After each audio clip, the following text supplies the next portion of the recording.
They want regime change in Venezuela, but I don't understand why the United States would have to wage their war for them.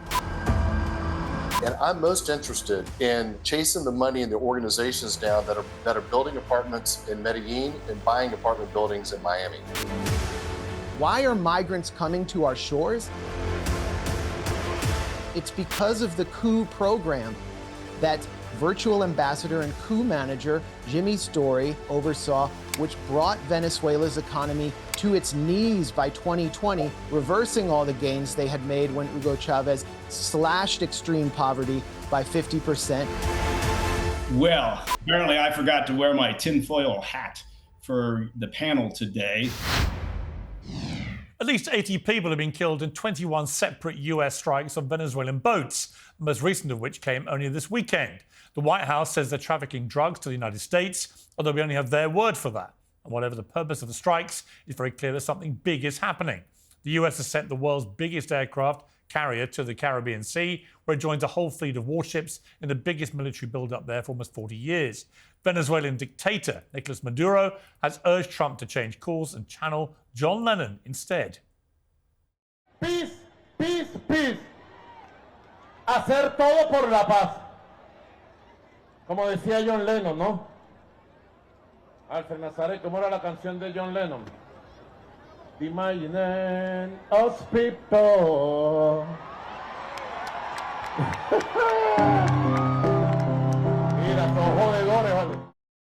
What many of Trump's supporters can't imagine is how attacking Venezuela can possibly be reconciled with America first. And critics on both sides worry about the long precedent of US presidents using war as a distraction. So is the US really heading for war? Well, joining me to discuss all this is Mike Baker, the former CIA operative, host of the President's Daily Brief, Ambassador James Story, the former US ambassador to Venezuela, Ryan Grimm, the Drop Site co-founder and co-host of Breaking Points, and Max Blumenthal, the editor of the Grayzone. Welcome to all of you. Mike Baker, I want to start with a clip of Donald Trump talking on Air Force One on Sunday night. On Venezuela, sir, you've had a lot of meetings on Venezuela. I know you can't tell us what your next steps will be, but can you say, have you made up your mind on what you'd like to do as far as action for I Venezuela? sort of have made up my mind, yeah. You have? I can't tell you what it would be, but I sort of made up my mind. What do you say to some of your supporters who might not be excited about another foreign campaign? Well, we'll see what happens. I mean, I can't tell you what it is, but we made a lot of progress with Venezuela in terms of stopping drugs from pouring in.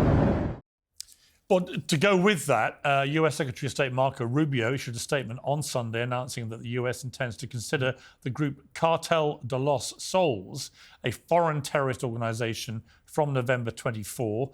The US alleges the group is led by the Venezuelan president, Maduro. So, Mike Baker, what do you make of this? What is happening here, both in the attacks on these boats, which the administration says are all drug smuggling, and also the wider build-up of the military, which is pointing to an altogether more serious military engagement with Venezuela?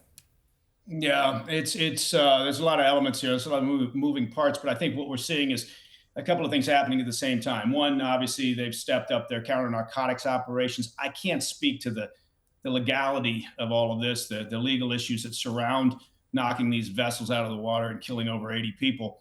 From an operational perspective, you can talk about the credibility of the intel. From my perspective, I don't have insight on that, so it's speculation. But I would like to see, I can tell you, I would like to see a little bit more transparency to the degree that you can from the administration to say these have been the targets. This is why we are going after them specifically, rather than just some blanket statement saying they're narco traffickers, they were on a narco trafficking route, whatever it may be. So they need to. I think that's a real problem for them. But the buildup that's out there, if you're just looking at a counter narcotics operation, it doesn't make any sense. It's outsized, right? So having a carrier strike group out there, along with all the other support assets and vessels that are there, that doesn't make sense from just a pure counter narcotics operational perspective. So I would look at that then and say, well, there's another track here, which is the effort to influence Maduro to move out of the way.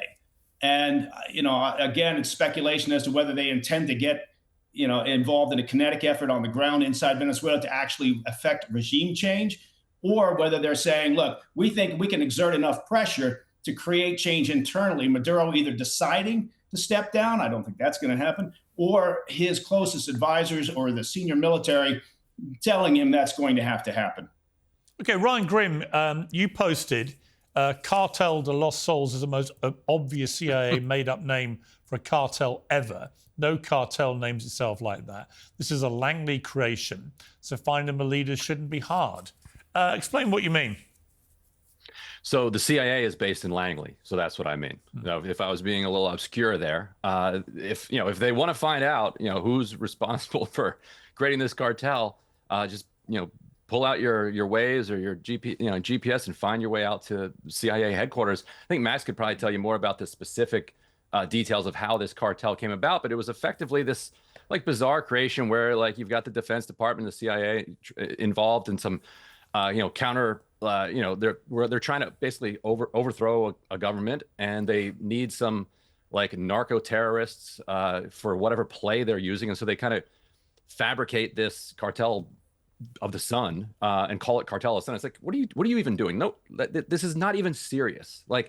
Give us at least something that is plausible that we can cling to.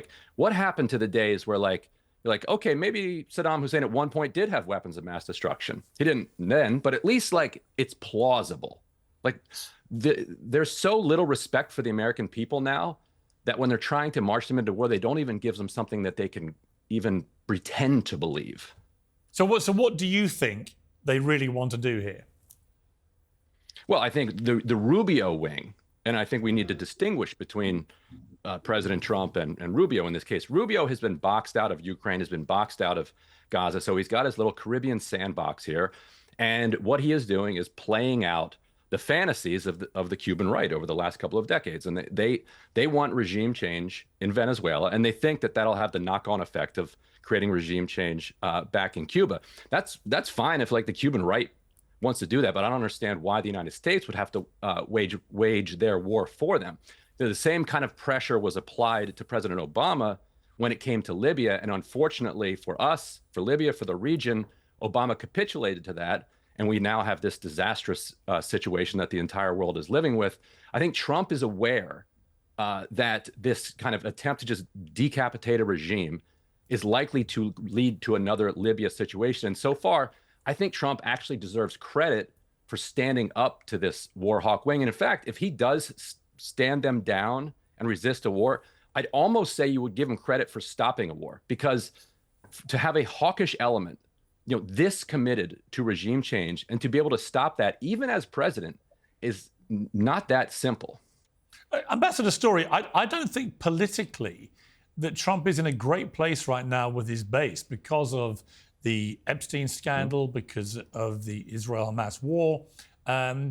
To go and try and affect regime change in a place like Venezuela. I just think, never mind the sort of military operational side or even the ethics of it, just from a purely political perspective, it would seem to me to be an entirely self-harming act, wouldn't it? Yes, and I think Trump understands. Sorry, that was actually, sorry, Ryan, that was for Ambassador Story. Well, I'd be delighted if you wanted to answer the part on the Epstein files. To be honest with you, I'd rather say that I'd like to go back to why. What's the casus belli here? What do we actually know to be the case? And this isn't an invention that the Cartel de los Soles exists. You can talk to Cleaver Alcala, who's in jail. You can talk to Pollo Carvajal, who's in jail. You can talk to the nephews of Celia Flores, who's married to Maduro, who were in jail. This is a criminal group masquerading as a government, and regime change already took place. It took place in July of last year when there was a vote overwhelmingly against Maduro by the Venezuelan people themselves. So does the president, what is the president's intentions? Certainly, our first panelist today said that this is much more than counter-narcotics. That's correct. There's pressure on the Maduro regime, on the dictatorship. It's additional pressure that which the Venezuelan people gave when they voted overwhelmingly to get him out of office last year. Now, where we go from here, what's the next step? that remains to be seen. But the president certainly has a number of options at his disposal. But you don't believe it's purely a war on drugs? Absolutely not. Absolutely not. I ran counter narcotics in Colombia for 2 years. I ran counter narcotics in the Western Hemisphere for 3. I can tell you that these are the types of resources in military hardware that are frankly a little heavy-handed when it comes to counter narcotics. Generally speaking, we use white hulls. Those are Coast Guard vessels. We judicialize the cases. And frankly, the kind of unilateral action we're taking in the region will have knock-on effects, negative knock-on effects, undermining intelligence sharing across the region with our partners. Out of Key West, Florida, we have Joint Interagency Task Force South, and that has 20 liaison officers from the region, as well as from the UK, France, and the Netherlands. The intel sharing will dry up, and I'm most interested in chasing the money and the organizations down that are building apartments in Medellin and buying apartment buildings in Miami. And I think that going it that judicialized route gives us more intelligence, helps us shore up our regional relationships, and is a better approach. Certainly, this will have an impact on drug trafficking, but drug traffickers are transnational. They don't pay attention to borders. They also aren't democratic, and they don't work by committee, so they will change their route. And before I go to Max, I just wanted to ask you, on the legality of these attacks on the boats, which the administration say are drug smugglers, they're not getting any prior approval from Congress for this. They're not providing much information in terms of what evidence they've had to justify what they've done. In your opinion, is what is happening here with these boats legal? Listen, I think that if you look at going after foreign terrorist organizations, as we did under many of the prior administrations, going back to Bush, and you can look at Obama, and you can look at Clinton, you can look. There was a methodology by which targets were assessed and went through a preview process, and then the president had the ultimate decision. I don't know what the process is here. What I can tell you is what the impacts will be for our cooperation regionally, and that's a negative impact on our cooperation. So certainly the Congress has a role to play with AUMF, the authorized use of military force. To the extent that Congress is back in session and wants to take up this issue, they may indeed need to do so. Okay, Max Blumenthal, a lot to unpack here, obviously. First of all, on that point about the attacks on these boats, there'll be a lot of Americans who'll say, well, if they are drug smugglers, happy days, why should we care? There are not a lot of Americans who believe that. Only 29% of Americans, according to a recent Reuters Ipsos poll, support these murderous attacks on supposed drug boats without due process that have killed citizens of Trinidad and Tobago, as well as Colombian citizens, and caused British government to suspend intelligence cooperation, as the virtual ambassador James Story just acknowledged. This is all based, as Ryan pointed out, on a series of WMD-level lies that haven't even been explained to the American public, which is why only 21% of the American public, according to that poll, supports this criminal regime change war in the making, which will negatively affect them. That's what Story meant when he referred to knock-on effects, meaning more mass migration. The big lie of this war is the Cartel of the Suns. As Ryan said, the Cartel of the Suns was literally created by the CIA, also known as the Cocaine Import Agency, to ship 22 tons of drugs into the United States in the early 90s through its main point of contact in the pre-Chavez Venezuelan National Guard, General Ramon Guillén Davila. And he wore a patch on his arm that was a sun. And so they just called it the Cartel of the Suns as cover, and they thought that they would use these. This was also during the 80s under Reagan. They thought they would use these drug shipments to gain intelligence on drug traffickers in the US. It wound up poisoning our own society.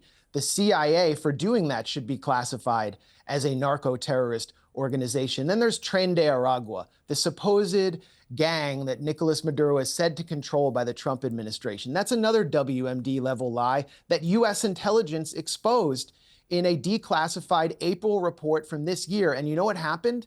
Director of National Intelligence Tulsi Gabbard came out and presided over the firing of the two officials who exposed the lie that Maduro controls TDA and is invading the United States. Why are migrants coming to our shores? It's because of the coup program, the regime change program that virtual ambassador and coup manager Jimmy Story and other U.S. foreign policy apparatchiks oversaw, which brought Venezuela's economy to its knees by 2020, reversing all the gains they had made when Hugo Chavez slashed extreme poverty by 50%. This caused mass migration, and it's not just according to me, it's according to Thomas Shannon, who was Undersecretary for the State Department in Donald Trump's administration, who said U.S. sanctions reduced Venezuela's economy to dust. He told this to the Washington Post, and it caused outmigration. So if Donald Trump is going to fall into Marco Rubio's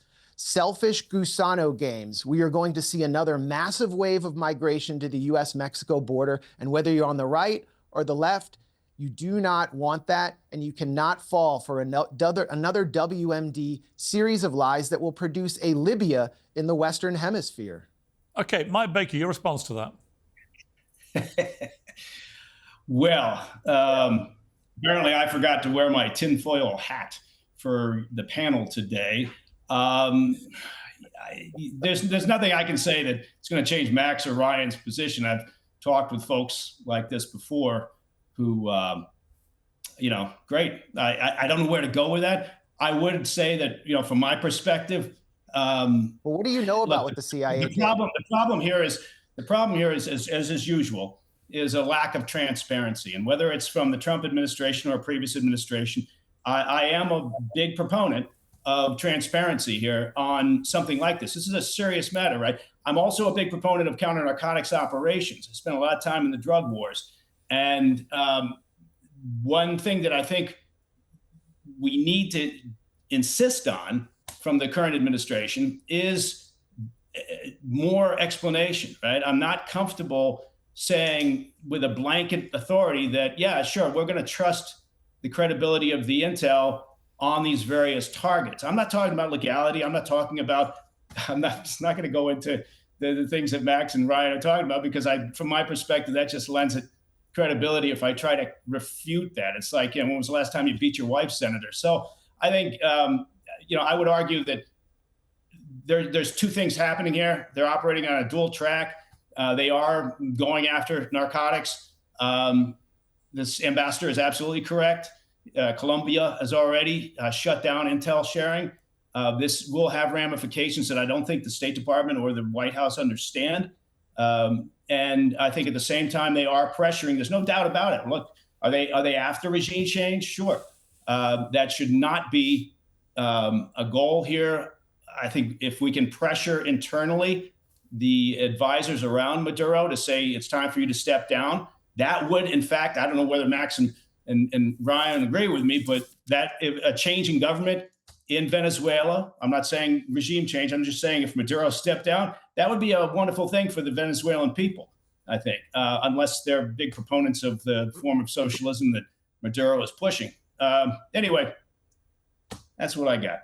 Ambassador Story, obviously the United States doesn't recognize Maduro as the president after the outcome of that last election in 2024. It's been dismissed widely internationally as well, and by the opposition in Venezuela. The opposition leader in Venezuela just got the Nobel Peace Prize, which many think was not a coincidence. That election is deemed to have been neither free nor fair, and they believe the opposition party won the election, but the Maduro government stole it. So you have that as the backdrop to the legitimacy of the Maduro election. But history also shows us that when the United States tries to enforce regime change anywhere in the world, it's rarely anything but a bit of a mess, often with extremely bad repercussions. Is it not better? I mean, Trump's instincts have always been America first, fewer foreign wars, don't go and rattle hornets' nests. He's got the Israel-Hamas war, which is thankfully now reached a point of ceasefire at the moment. He's getting nowhere in Ukraine. I just don't think that his instincts will be telling him that going in there mob-handed to effect regime change would be anything but a potential disaster, maybe not militarily, but politically for him. Well, I want to kind of turn you asked like 5 questions in one here, and I want to try to pull it apart a little bit without going after the ad hominem attacks by one of the other panelists. I think we need to recognize a couple of things here. One, this is a criminal group masquerading as a government, without a doubt. Two, this is a group of people, Maduro and company, who have crimes against humanity charges against them in the ICC. They have narcotics trafficking indictments in the United States. They are responsible for the mass migration, which started in 2017, before the oil sanctions began to be even instituted. Therefore, 9 million people have already fled that country because they're fleeing torture, dictatorship, and death. What happened to Captain Acosta Arevalo? What happened to General Baduel? What happened to Fernando Alban? And what we have people who continue to make excuses for a murderous regime because they don't like the politics of the current administration in the United States. Now, the president has a number of options. I do not believe that Maduro leaving Venezuela will end in Haiti or Libya or Iraq. That's simply not true. Now, Maduro likes to talk about Afghanistan and Vietnam, and we're going to enter this terrible moment. It's not true. And it's not true because they have the resources to rebuild their country. They don't have the same level of sectarian or ideological divide. Heck, most of the people, from the leadership of the opposition to the leadership of the Maduro regime, they went to college together. They're first cousins. They know each other. This is a country that's set to be, once it regains its democracy, really an economic engine for the whole region. I have a much more optimistic view of the ability of the Venezuelan people to create a transitional government, fix the institutions that have been destroyed, and become a normal part of society again. Ryan Grimm, a lot of people think the big play here is that the United States, under Donald Trump, they want to get their hands on Venezuela's resources.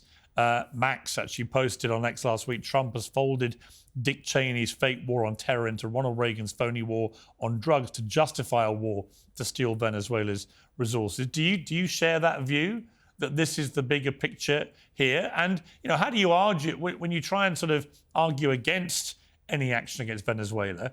How do you argue that much of the international community does believe it's an illegitimate government that shouldn't be in office to start with? Today's show is sponsored by OneSkin, which can help all of us look even younger. OneSkin is redefining skincare with cult favorites like OS1 Body, Face and Eye, built around their patented OS1 peptide, which is clinically proven to target senescent cells, a key driver of skin aging. Backed by 5 clinical studies, OneSkin products improve skin texture, firmness, and elasticity over time. They have more than 10,000 5-star reviews, born from over 10 years of longevity research. OneSkin's OS1 peptide is proven to target the cells that cause the visible signs of aging, helping you unlock your healthier skin and hair now and as you age. For a limited time, try OneSkin with 15% off using code PIERS, that's P-I-E-R-S, at oneskin.co. That's 15% off oneskin.co with code PIERS. After you purchase, they'll ask you where you heard about them, so please support our show and tell them that we sent you. ExpressVPN is the simple way to protect your privacy online. In the US, internet providers record your online activity and can sell your data. In many countries, they've even legally required to store your information for years.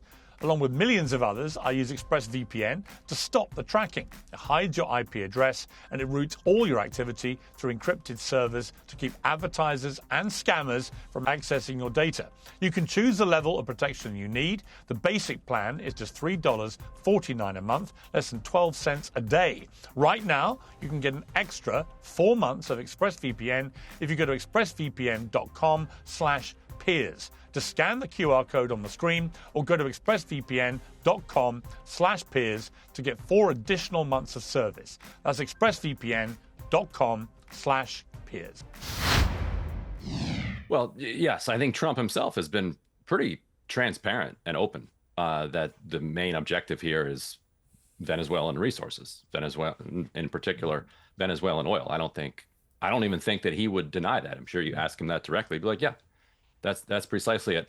On the question of the elections and Human rights abuses, yes, sure. Like I'm glad to hear that our fellow panelists uphold the virtues of the International Criminal Court. I hope he agrees with applying those standards universally to other countries that are committing genocides and human rights abuses as well. But Gaddafi, I don't think it was anybody's favorite person around the world, but going in and launching a regime change didn't benefit the Libyans, didn't benefit us, didn't benefit the rest of the world. So I just don't think that it would be the cakewalk that people are suggesting.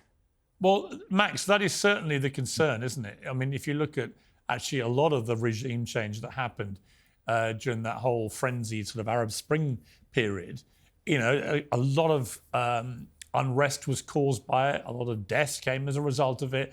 It's hard to see that much stability was brought through it. The Iraq War was a pretty well a disaster, and so on.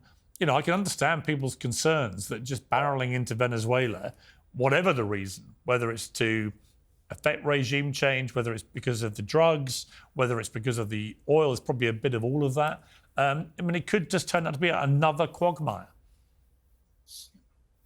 Well, I think Americans are sick of regime change wars for plunder. That's why this is so unpopular. And just to quickly respond to 2 points the other panelists made, Mike Baker accused me of wearing a tinfoil hat. The truth about the cartel of the Suns being created I said by I the forgot CIA. mine. Okay, fine.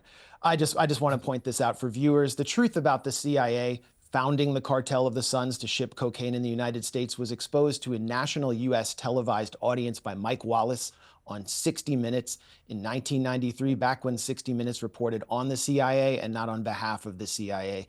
And just quickly to respond to Virtual Ambassador Story, who accused me of ad hominem attacks. You are a government official. You are a veteran coup plotter, and it is legitimate for a journalist to scrutinize the activities of a coup plotting government official who in February 2021 hosted a insurrectionist summit at the Marriott Hotel in Bogota. You, with Leopoldo Lopez, the US-backed coup leader who staged multiple failed military coups and led violent riots that saw Afro-Venezuelan citizens burned in the streets. Check out Orlando Figuera.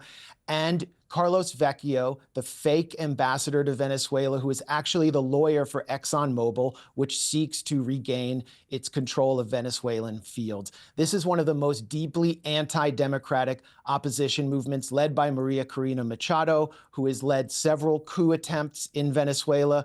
I mean, it's basically like January 6th again and again with the sponsorship of the U.S. Embassy.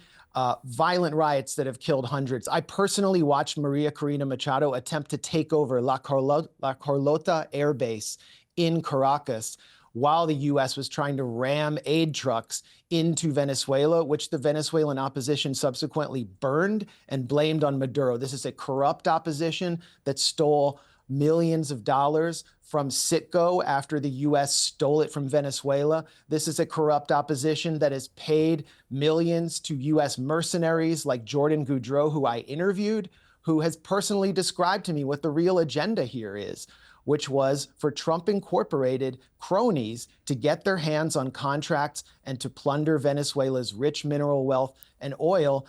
Ambassador Story revealed the agenda himself when he appeared on a straightforward propaganda piece for regime change on 60 Minutes and said, Nicolas Maduro is a bad actor sitting on the world's largest oil reserves. Well, that's why you consider him a bad actor, because there's plenty of bad actors in the world, and neither of you will condemn ICC wanted war criminal Benjamin Netanyahu or call for his arrest, will you? Neither of you will talk about Ecuadorian President Daniel Noboa's role in the international drug trade through Benita and his family shipping company. I mean, the list goes on and on. I could spend the next 45 minutes talking about U.S.-sponsored bad actors, but there are bad actors. The reason Maduro's a bad actor is because he's sitting on oil reserves. It's only fair that rather than giving you another 45 minutes to expand on that, let me ask Ambassador Story for his. I'm going to give you a right of reply to that. So respond. I mean, of course. I mean, Max is often wrong and never in doubt. That's his stock in trade, and he will never say anything bad about Putin because that's where his finances come from.